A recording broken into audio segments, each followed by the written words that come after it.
Hello friends, வணக்கம். Welcome back to my channel. இன்றைக்கி நம்ம சேனலில் 5வது மாத தொடக்கத்தில் இருக்கக்கூடிய அனாமலி ஸ்கேனு இல்லைனா அனாட்டமி ஸ்கேனை பற்றி தாங்க பார்க்க போகிறோம். இந்த ஸ்கேன் எப்போ எடுப்பாங்க, ஏன் எடுப்பாங்க, இந்த ஸ்கேனோட முக்கியத்துவம் என்ன அப்படின்றத பார்க்க போகிறவங்க வீடியோவை ஸ்கிப் பண்ணாமல் கடைசி வரைக்கும் பாருங்கள். ரொம்பவே பயனுள்ளதாக இருக்கும். இந்த அனாமலி ஸ்கேனுன்றது ஒரு நார்மல் ஸ்கேனுங்க. எல்லா கர்ப்பிணி பெண்ணுக்கும் 5வது மாத தொடக்கத்தில் எடுக்கக்கூடிய ஒரு ஸ்கேன் தான். பொதுவாக இது எப்போ எடுப்பாங்கன்னு பார்த்தீங்கன்னா, நீங்கள் கர்ப்பம் தரித்து 18லேருந்து 22 வாரத்துக்குள்ளே எடுப்பாங்க இந்த ஸ்கேனை. இதுக்குள்ளே எந்த வாரம் வேணாலும் எடுப்பாங்க, என்னைக்கு வேணாலும் எடுப்பாங்க. அது என்ன 18 to 22 அப்படின்னு நீங்கள் கேட்டிங்கன்னா அதுக்கும் காரணம் இருக்க சொல்கிறாங்க. ஆனால் பொதுவாக டாக்டர் எப்போ சொல்லுவாங்க அப்படின்னா 18 to 20 வீக்ஸ்க்குள்ளேயே நீங்கள் எடுத்துடணும்னு சொல்லுவாங்க. ஏன் அப்படின்னு பார்த்தீங்கன்னா 18 வீக்ஸ்க்கும் கம்மியாக எடுத்தீங்க அப்படின்னா குழந்தை ரொம்ப சின்னதாக இருக்கும், அதை மெஷர் பண்ணுறது கஷ்டம். அதுவே 20 வீக்ஸ்க்கு மேலே எடுத்திங்கன்னா குழந்தை ரொம்ப பெருசாகிடும். ஒருவேளை குழந்தையில் ஏதாவது குறைபாடு இருந்துச்சு அப்படின்னா அதை அபார்ட் பண்ணுறதுல பிரச்சனை வரலாம். அதனால் அவங்க டாக்டர் சொல்கிற அந்த வீக் பார்த்திங்கன்னா 18 to 20 வீக்ஸில் தாங்க இந்த ஸ்கேன் பண்ணுவாங்க. இப்போ உங்களுக்கு ஒரு டவுட் கிளியர் ஆகிருக்கும், எப்போ எடுப்பாங்கன்னு. 18 to 20 வீக்ஸ். சரி, ஓகே. இது என்ன ஸ்கேன் பார்த்தீங்கன்னா, இது 2D ஸ்கேனுங்க. 2D ஸ்கேனில் என்னென்ன பார்ப்பாங்கன்னு பார்த்தீங்கன்னா, பேபியோட ஸ்ட்ரக்சர், அமைப்பு எப்படி இருக்குது, குழந்தையோட தலை முதல் கால் வரைக்கும் அமைப்பு பார்ப்பாங்க. அதுக்கப்புறம் உங்களோட நஞ்சுக்கோடி எங்கே இருக்குதுன்னு பார்ப்பாங்க. அதுக்கப்புறம் உங்களோட அம்னியோட்டிக் ஃப்ளூயிட் எந்த ரேஞ்சில் இருக்குது அப்படின்னு பார்ப்பாங்க. அதுக்கப்புறம் வயிறோட உறுப்புகள்லாம், வயிற்றுக்குள்ளே இருக்கிற உறுப்புகள்லாம் வளர்ந்துருக்கா அப்படின்னு பார்ப்பாங்க. அது மட்டும் இல்லை, பிளசண்டா பிரிவியா, ஒருவேளை உங்களோட நஞ்சுக்கோடி நம்மளோட அந்த வெஜினலில் இருக்கா அப்படின்னு பார்ப்பாங்க. அப்படி இருந்துச்சுன்னா பிளசண்டா பிரிவியான்னு சொல்லுவாங்க. ஸோ இதெல்லாமே டீட்டெயிலாக நம்ம பார்க்கலாங்க. இப்போது ஸ்கேன் எப்படி பண்ணுவாங்க நம்ம பார்க்கலாங்க. நம்மளோட வயிற்று பகுதியில் ஒரு ஜெல் தடவிட்டு அதுக்கப்புறமா அந்த ஸ்கேன் எடுக்க ஆரம்பிப்பாங்கங்க. ஸோ நம்ம இவ்வளோ தெரிஞ்சிட்டா போதும், ரொம்ப டீட்டெயிலாக வேண்டாம். இப்போ 5 மாதத்துக்கு அப்புறமா நம்மளோட அடிப்பகுதியில் ஒரு ஜெல் தடவிட்டு எடுக்கிற ஒரு ஸ்கேன் தாங்க இந்த அனாமலி ஸ்கேனு. அடுத்ததாக எதுக்காக இந்த ஸ்கேன் எடுப்பாங்கன்னு நான் சொன்ன மாதிரி தான், இந்த பேபியோட க்ரோத் எப்படி இருக்குது, ஏதாவது பிரச்சனை இருக்கா அப்படின்றத கண்டுபிடிக்கிறது மட்டும்தான் இந்த ஸ்கேனுங்க. நம்ம எல்லாருக்குமே தெரியும், குழந்தை முதல்ல ஃபார்ம் ஆகிறது பார்த்திங்கன்னா அந்த டியூப்பில் தான் ஃபார்ம் ஆகும். அதுக்கப்புறம் அது உருண்டு நம்ம யூட்ரஸ்க்கு வரும், கர்ப்பப்பைக்கு வரும். ஸோ இந்த வாரத்தில், அதாவது 18லேருந்து 20 வாரத்துக்குள்ளே குழந்தை கர்ப்பப்பையில் தான் வளருதா அப்படின்றது தான் ஃபஸ்ட்டு பார்ப்பாங்கங்க. அதுக்கப்புறமா எத்தனை குழந்தைங்க வளருது, ஒரு வேளை சில பேருக்கு ட்வின்ஸாக இருக்கலாம், இல்லை 3 குழந்தைங்கள் இருக்கலாம். ஸோ எத்தனை குழந்தைகள் இருக்குது அப்படின்றது இந்த ஸ்கேனோட முக்கியத்துவங்க. 3வது, குழந்தையோட எடை எவ்வளவு அப்படின்றதையும் கண்டுபிடிப்பாங்க. குழந்தையோட தலைப்பகுதியோட அந்த சர்க்கம்ஃபரன்ஸ் மெஷர் பண்ணிப்பாங்க. அதுக்கப்புறம் அதோட வயிற்று பகுதியை மெஷர் பண்ணுவாங்க. அப்போ ஃபுல்லாகவே குழந்தைக்கோட வெயிட் எவ்வளோ இருக்குது அப்படின்றத கரெக்டாக ஒரு 90 to 95% சொல்லிடுவாங்க. அதுவும் இந்த ஸ்கேனோட முக்கியத்துவம். அடுத்ததாக பார்த்தீங்கன்னா, குழந்தையோட அந்த தலையோட வளர்ச்சி எப்படி இருக்குன்னு பார்ப்பாங்க. ஷேப்பு கரெக்டாக இருக்கா, அதே மாதிரி பிரெயின் கரெக்டாக இருக்கா, ஏதாவது ப்ராப்ளம் இருக்கான்னு செக் பண்ணுறதாங்க இந்த ஸ்கேனோட முக்கியத்துவம். 6வது பார்த்தீங்க அப்படின்னா, குழந்தையோட கிட்னிஸ் செக் பண்ணுவாங்க. 2 கிட்னி இருக்கான்னு பார்ப்பாங்க. அதுக்கப்புறம் அந்த யூரினரி பிளாடர் இருக்கா அப்படின்னு பார்ப்பாங்க. ஸோ முக்கியமாக பண்ண வேண்டியது 2 கிட்னி இருக்கணும். அதுக்கப்புறம் அந்த பிளாடர்லாம் கரெக்டாக இருக்கா அப்படின்றத வயிற்று பகுதியில் பார்ப்பாங்க. 7வது பார்த்தீங்கன்னா, முதுகு தண்டு கரெக்டாக வளர்ந்துருக்கா, அந்த லென்த்து மெஷர் பண்ணுவாங்க. அதுக்கப்புறம் நடுவில் ஏதாவது கேப் இருக்கான்னு பார்ப்பாங்க. சில பேருக்கு ஸ்கின் ஓப்பனாக இருக்குமா, ஸோ அந்த மாதிரி பிரச்சனை இருக்கான்னு செக் பண்ணுவாங்க. அதுக்கப்புறம் கை கால்கள்லாம் கரெக்டாக வளர்ந்துருக்கா குழந்தைக்கு அப்படின்னு பார்ப்பாங்க. ஏன்னா ஏதாவது குறைபாடு இருந்துச்சுன்னா இப்போயே கண்டுபிடிச்சிடணும்னு சொல்லிட்டு. ஸோ இது எல்லாமே இந்த ஸ்கேனோட முக்கியத்துவம். அடுத்ததாக தலை முடித்ததுக்கப்புறமா கிட்னிஸ் பார்த்துட்டு அதுக்கப்புறம் ஹார்ட்டை பற்றி பார்ப்பாங்க. ஹார்ட் பீட்டு, அதுக்கப்புறம் இதயத்தில் இருக்கிற அந்த 4 அறைகள் கரெக்டாக இருக்கா, ஆர்டரிஸ், வெயின்ஸ் எல்லாம் கரெக்டாக இருக்கா அப்படின்னு செக் பண்ணுவாங்க. அதுக்கப்புறம் உதடுகளை பார்ப்பாங்க. உதடுகளில் சில பேருக்கு வெடிப்பு இருக்கலாம் இல்லையா, அந்த அன்ன வெடிப்புன்னு சொல்லுவாங்க. மேல் உதட்டில் வெடிப்பு இருக்கான்றதை நோட் பண்ணுவாங்க. முக்கியமாக பார்க்க போனீங்கன்னா, ஸோ ஃபேஸோட அமைப்பு எப்படி இருக்கிறத பார்ப்பாங்க. அவங்க மூக்கு, கண், அதுக்கப்புறம் உதடுகள்லாம் கரெக்டாக இருக்கா அப்படின்னு பார்ப்பாங்க. அடுத்ததாக வயிற்று பகுதியை பார்ப்பாங்க. அப்டமினல் வால் கரெக்டாக இருக்கா, எல்லா உறுப்புகளையும் கவர் பண்ணி இருக்கா அப்படின்றதையும் பார்ப்பாங்க. ஏதாவது ஒரு அப்நார்மல் கண்டிஷன்ஸ் தெரியுது, ஏதாவது ஒரு பிரச்சனை தெரியுது அப்படின்னா இப்போ நம்ம எடுக்கிறது 2D ஸ்கேனுங்க. ஸோ அதுக்கப்புறம் டாக்டர் 3D ஸ்கேனுக்கு உங்களை பரிந்துரைப்பாங்க.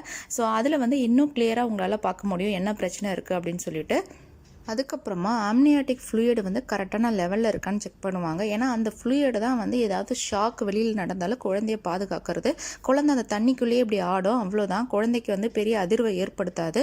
ஸோ அந்த ஃப்ளூயிடுக்கு ஒரு ரேஞ்ச் இருக்குது, அது கரெக்டாக இருக்கான்னு பார்ப்பாங்கங்க. அதுக்கப்புறமா முக்கியமான விஷயம் பார்த்தீங்கன்னா பிளசண்டா பொசிஷனுங்க. பிளசண்டா வந்து எங்கே இருக்குன்னு கண்டுபிடிப்பாங்க. போஸ்டீரியரா, ஆன்டீரியரா, இல்லை வந்து பிளசண்டா ப்ரீவியா இருக்கா அப்படின்னு சொல்லிட்டு.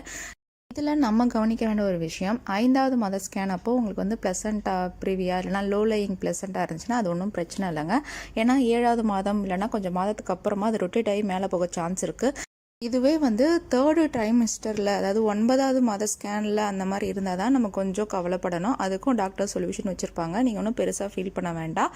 அப்போ வந்து லோ லையிங் பிளசண்டாவாக இருந்துச்சு இல்லைனா பிளசண்டா ப்ரீவியாக இருந்துச்சுன்னா அதிக அளவு டெலிவரி அப்போ ரத்தப்போக்கு ஏற்படும்.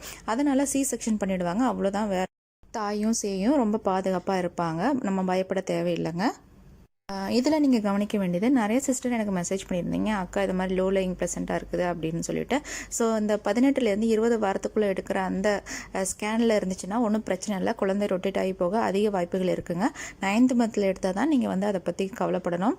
அதுவும் கவலைப்பட தேவையில்லை. டெக்னாலஜி எந்த அளவுக்கு விழுந்துருச்சுன்னு உங்களுக்கு தெரியும். ஸோ கடைசியாக நம்ம பார்க்க போகிறது, குழந்தைய வந்து மெஷர் பண்ணுவாங்க. அதாவது குழந்தை வந்து கரெக்டாக வளர்ந்துருக்கா, குழந்தையோட அளவுகள் கரெக்டாக இருக்கா, குழந்தை தலைப்பகுதியோட சுற்றளவு என்ன, வயிற்றோட சுற்றளவு என்ன, அதுக்கப்புறம் அந்த கால் கையோட அந்த தை போன் இருக்கு சொல்லுவாங்க இல்லையா, துடை பகுதியோட அந்த லென்த்தை மெஷர் பண்ணுவாங்க.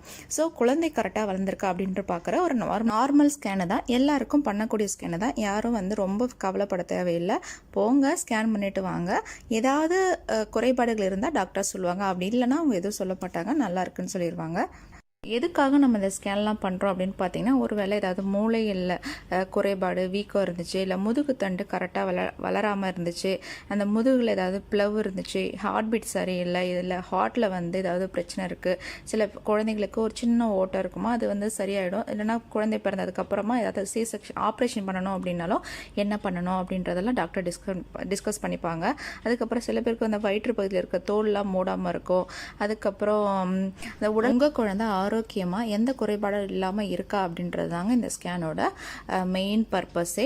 அவ்வளோதான் ஃப்ரெண்ட்ஸ், இதோட முடிஞ்சிச்சு. சரி, இந்த ஸ்கேனில் வந்து எல்லா குறைபாட்டையும் கண்டுபிடிச்சிட முடியுமான்னு பார்த்தீங்கன்னா இல்லைங்க. ஒரு 90% வந்து ஏதாவது குறைபாடு இருந்தால் கண்டுபிடிச்சலாம். மீதி 10% வந்து கண்டுபிடிக்க முடியாது. அது என்னென்னு பார்த்தீங்கன்னா, குழந்தைக்கு வந்து காது கேட்குதா அப்படின்றத நம்மளால் கண்டுபிடிக்க முடியாது. அடுத்ததாக கண்ணுக்குள்ளே ஏதாவது குறைபாடு இருக்கான்றதை பார்க்க முடியாது. அப்புறம் கைகளில் எத்தனை விரல்கள் இருக்குது, கை காலில் எவ்வளோ விரல் இருக்குது நம்மளால் கண்டுபிடிக்க முடியாது. முக்கியமாக வந்து ஆனா பெண்ணான்னு கண்டிப்பாக சொல்ல மாட்டாங்க, அதை செக் பண்ணவும் மாட்டாங்களாம். இதுதாங்க அந்த 10% வந்து ப்ராப்ளம் இருந்தால் கண்டுபிடிக்க முடியாத காரணங்கள். காது கேட்கும் திறன், அப்புறம் வந்து கண்ணில் ஏதாவது பிரச்சனை இருக்கா, விரல்கள் எத்தனை இருக்குது, அதுக்கப்புறம் ஆனா பெண்ணா, இந்த விஷயங்களை வந்து பார்க்கவே மாட்டாங்க. அது மாதிரி பார்க்கவும் முடியாது அப்படின்றதான் இந்த ஸ்கேனோட யதார்த்தம். 10% வந்து நம்மளால் கண்டுபிடிக்க முடியாது. ஸோ மீதி 90% வந்து இருக்கிற பிரச்சனையை வந்து கண்டுபிடிச்சி அதை சரி பண்ணலாம்.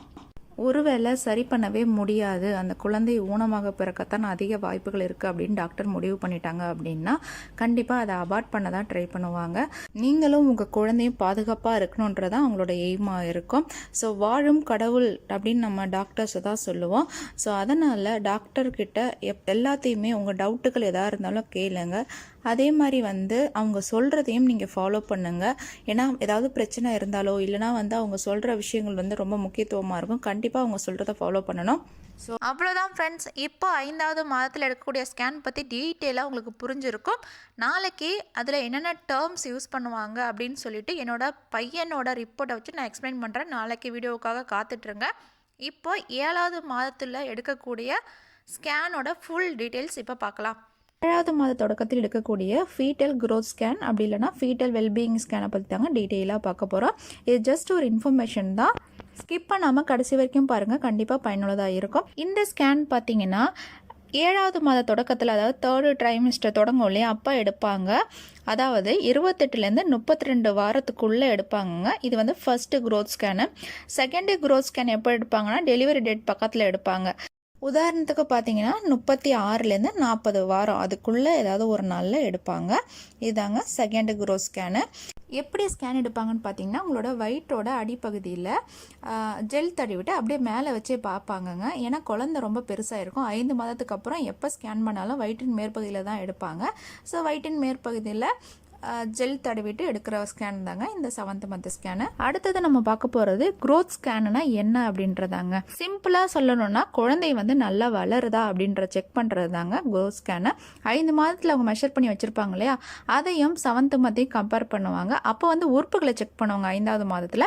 ஆனால் 7வது மாதத்தில் குழந்தை நல்லா வளருதா, அதோட அந்த மாத கணக்கு வாரக்கணக்கை வச்சு அதோட வெயிட் கரெக்டாக இருக்கா, குழந்தைக்கு தேவையான எல்லா சத்துக்களும் கிடைக்குதா அப்படின்றத பார்க்குறதாங்க இந்த க்ரோத் ஸ்கேனு. சரி வாங்க, ஸ்கேன் பண்ணும்போது டாக்டர்ஸ் என்னென்ன செக் பண்ணுவாங்கன்னு பார்க்கலாம். ஃபஸ்ட்டு வந்து குழந்தையோட பொசிஷனுங்க.